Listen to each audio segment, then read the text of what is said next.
Multi-part question, Doug. Who do you want in the United States? If you had to pick one person that you just really want to pull, who is it? And then I guess on the world stage, who would you like to pull that you think you that the, who's the highest ranked or highest level person that you'd want to pull that you think you have a fair shot at beating on the world stage? Good question.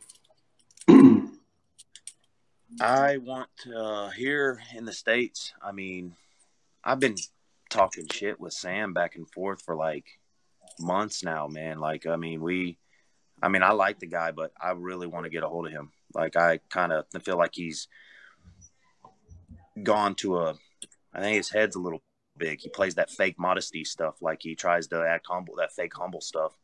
I feel like he, really behind. I can see through it. I mean, I've seen how he's acted to certain people on the table, but then when he gets off the table, he's like, "Oh, I'm just going to train." And I want Sam more than just about anybody right now. I mean, just because a little bit because of the shit talking, And I mean, he took a L to Geoff. I mean, I smoked Geoff 5-0. Like, it was like Geoff wasn't even there in our match, and he took a loss to him. So,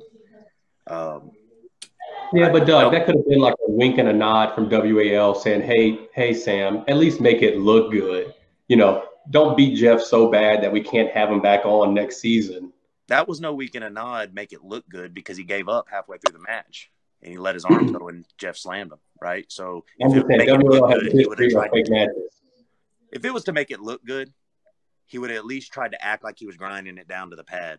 But yeah, it wasn't to look good. He was in a bad spot, so he let the match go so he could get. He actually got in a bad spot in the very last match too, but he dropped below the table and rolled out of it. But the probability of Sam beating you with money on the line is 0%. He won't put his money up against me. I can promise you that. His style and his weight factor. He's a legit lightweight, and you're a legit middleweight. The fact that he needs pronation, he needs that outside attack, he needs to, and he's not going to get his hand versus you. So it's going to go into the arm, and he cannot even come close to your arm. That's a loss every time for him. See, he's walking around, man. He's walking around not much lighter than me. Everybody talks about, like, you got these guys that are 250 pulling guys that are 280. What's the difference? Why is that okay? Why does nobody care about the difference in the 250 and the 280? I'm 178 in the mornings. Like, what's the problem? Me and him, like, within 10 pounds of each other. Like, I can make 170 tonight. Yeah. The difference, Doug, is that you were 200 plus coming down, so you still have that base. Your tendons were worked out at. You were training over 200. He was 150 coming up, so his history of training is based on a smaller frame, and therefore his body has less, like, it just has less power. He hasn't been walking around at 170. You're coming down to 178. Even if he's within 10 pounds, he's recently brought up to that. Like, his history, 2 years ago, he was 150, 155. When was the last time you were 155? 15 years ago? I mean, come on. Maybe. Yeah. I mean, I am bigger dude than him. But like I said, he's been pulling 76. He's been pulling 176 for quite some time, smacking classes, winning these classes too, right? So my thing is, with guys like, my whole point in calling out the 80 kilogram class is just to get me a good match, and I wanted to see if there was anybody that felt confident enough in their arm to put up that kind of money. And there wasn't, and there still isn't, because Tony says he'll make me my bitch. I know he's joking around. He better be, but I guarantee you he won't put up no money. My breakdown on you, Doug, is that you have a middleweight hand with a light heavyweight hook. Middleweight hand with a lightweight hook. That doesn't fare well for him. That's a loss for him every time. Now, Tony's a different cat. I don't think Tony beats you, but I think that's a hell of a match. Sam, I think you just 2 seconds every match. Once it's set, it's gone. Both these dudes might beat me. Honestly, they're both strong in their angles. Sam's strong in his angle. I could take a loss to either one of them. Well, but I guarantee you they're not confident as I am. No, I agree.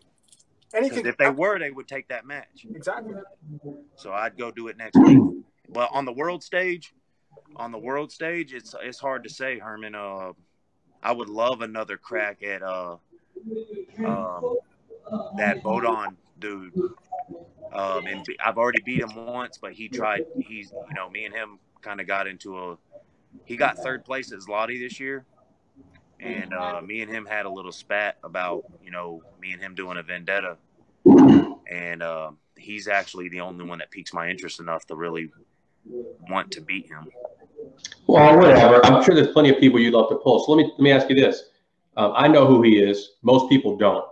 Is there a possible household name that the U.S. guys might know that you think you'd match up well with?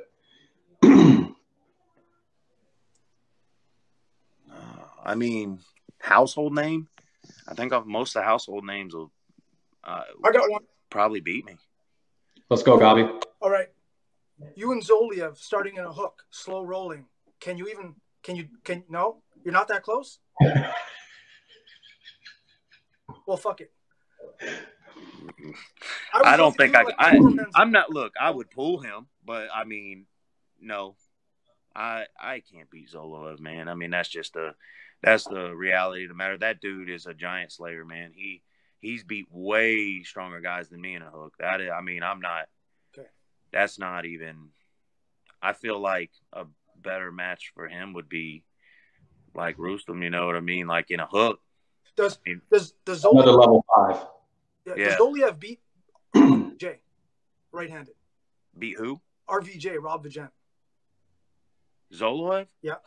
No, I don't think so. In my opinion, I think the way Rob sets up, I think inside. Yeah. I mean, Zoloev can hook with anybody inside. Yeah. I just think Rob's a really smart puller right now, and he is a lot. I don't, that guy's working right now. He's working real hard right now, man.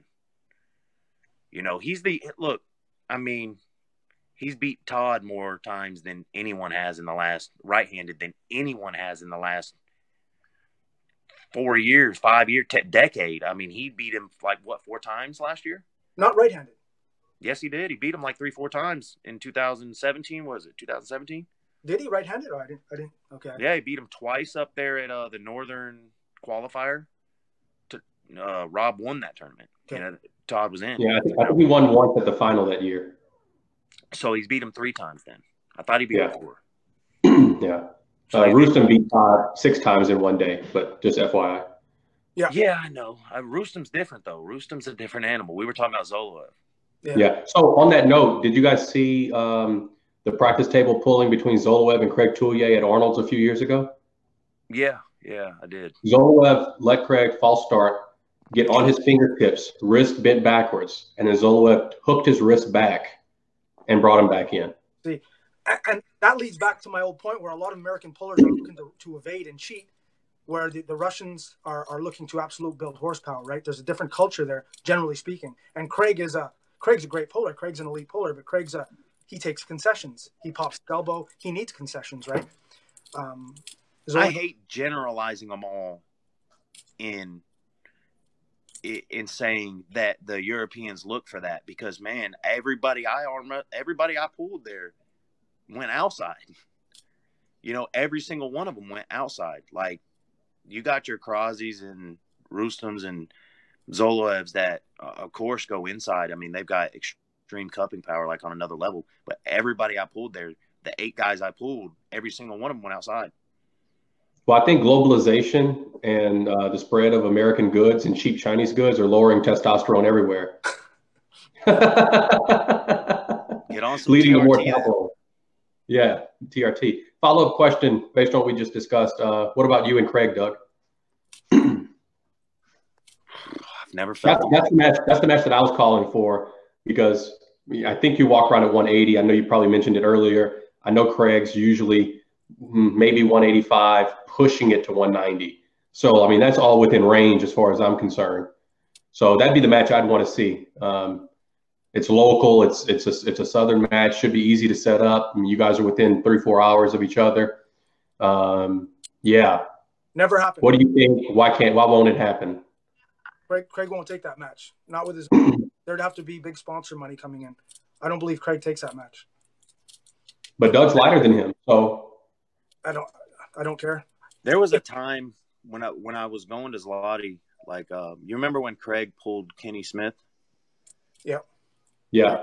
I was actually going to pull Craig on that instead before Kenny stepped up.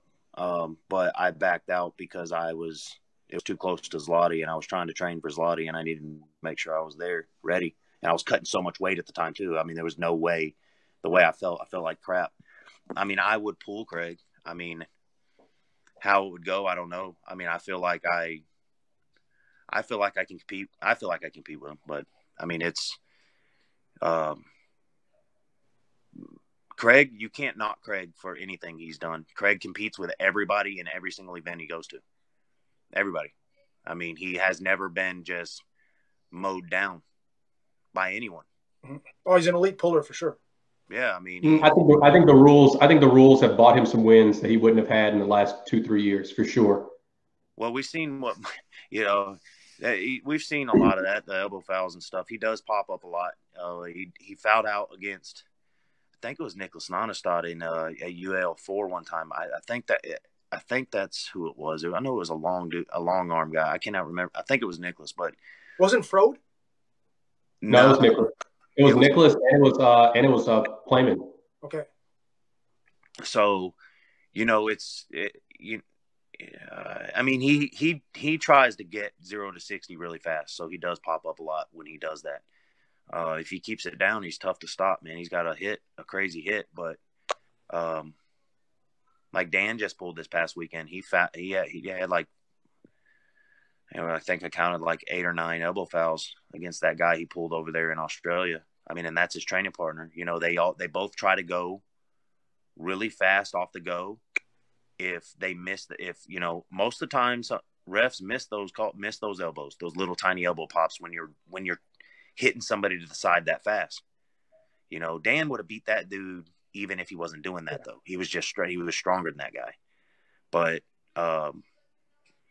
it's when you try to go that fast. Marcio does it too. When you try to go that fast off the go, I mean, it's almost impossible to keep your elbow buried into the pad. The Russians do it. Of course, they have to. Some of them. Yeah. I see. That's again when we like lump them. There's a handful of guys that are like that. Yeah. And there's I mean, it's tough. It's tough to say all Europeans. No. A certain way. No, I'll never say all, but I said generally. Right. Because of the rules at Zloty and at Worlds, and that's what they pull. The rules are so rigid. I believe they train rigidly. If Dan and Craig are are elite arm wrestlers, but if they went to Zloty, I have a feeling they called, generally speaking, more than the average Eastern European would in terms of elbow fouls. Generally speaking. I mean, but that's that's a lot of people over here. I mean, the reffing isn't as tight. Right. When I had my match with Balance, and I had Rick Bean ref it, and I told him to be strict because I wanted him to be strict because I didn't want, this guy's used to strict. Yep.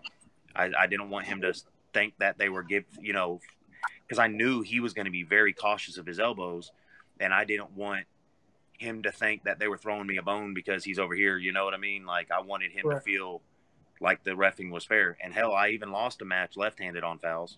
So, that was the only that if I didn't lose that match on fouls, I think it would have been a clean sweep. But right-handed, it was smoke city. He didn't even touch me right-handed. It was wasn't even close. Yeah. But that guy's pretty good over there, man. That guy's pretty good in Bulgaria, though. Oh, yeah. He's top 5 in his weight class.